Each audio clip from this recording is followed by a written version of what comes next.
Hilirisasi Jokowi harga mati, Indonesia harus jadi negara maju.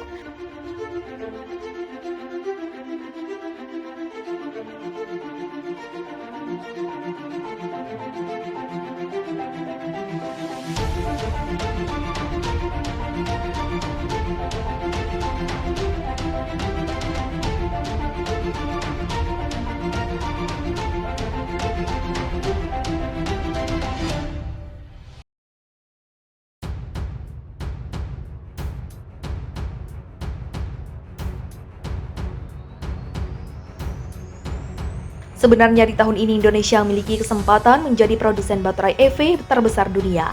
Akan tetapi langkah itu langsung dihalangi oleh negara lain yang menganggap Indonesia tidak pantas menempati itu. Setelah berhasil menjalankan program hilirisasi terutama di komoditas nikel, Jokowi semakin berambisi untuk menguasai baterai listrik dan tidak ingin menyia-nyiakan kesempatan seperti 10 tahun yang lalu. Apalagi saat ini negara-negara di dunia sedang berlomba-lomba untuk membangun dunia dengan tatanan baru.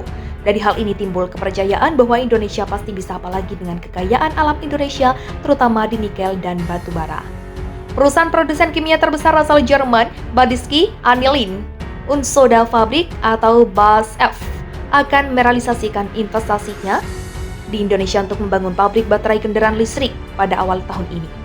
Perlu kalian ketahui bahwasanya BASF merupakan perusahaan kimia terbesar di dunia yang bertempat di Ludwigshafen, Jerman. Menteri Investasi atau Kepala Badan Koordinasi Penanaman Modal Bahlil Lahadalia mengatakan, BASF akan mulai membangun pabrik pemurnian nikel dan pengolahan menjadi prekursor baterai listrik di Maluku Utara pada kuartal 1 2023. Di kuartal 1 insya Allah doakan, kata Bahlil saat ditemu di kantornya Jakarta, Selasa 24 Januari. Adapun besaran investasinya pada saat itu menurut Bahlil sebesar US 2 miliar sampai dengan US 2,6 miliar. Dengan pembangunan pabrik itu, BASF akan turut serta membangun ekosistem EV baterai di tanah air. BASF ini akan kerjasama di Maluku Utara, itu dia akan membangun ekosistem EV baterai. Insya Allah dia akan sampai di prekursor, investasinya kurang lebih 2-2,6 miliar dolar AS, tuturnya. Dengan hadirnya BASF dalam pembangun ekosistem pabrik mobil listrik di Indonesia, Bahlil menekankan menjadi bukti bahwa pemerintah tidak hanya gencar menarik investasi dari Cina saja untuk menciptakan ekosistem ini.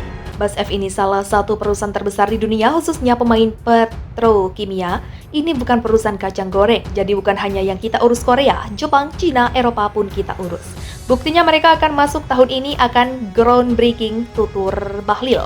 Rencananya BASF akan bekerja sama dengan Eramet yang telah memiliki legalitas usaha atas nama PT Eramet Halmahera Nikel. PT EHN investasi bersama BASF Eramet diberi nama proyek Sonix Bay berlokasi di kawasan industri Teluk Weda, Maluku Utara.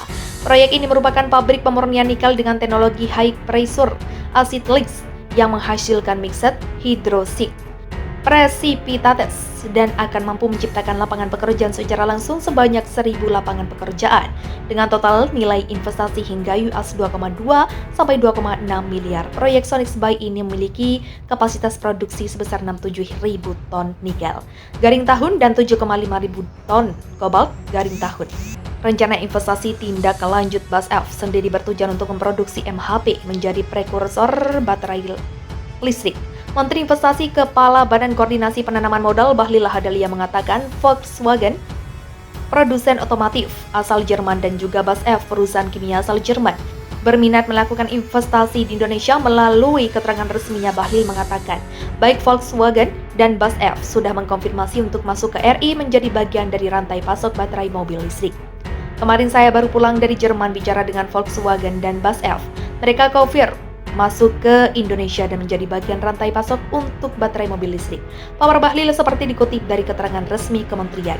Menurutnya, kedua perusahaan Jerman ini akan masuk ke rantai pasok hilir kendaraan listrik, bukan di sisi hulunya, sehingga menurutnya nantinya ini dibutuhkan kolaborasi.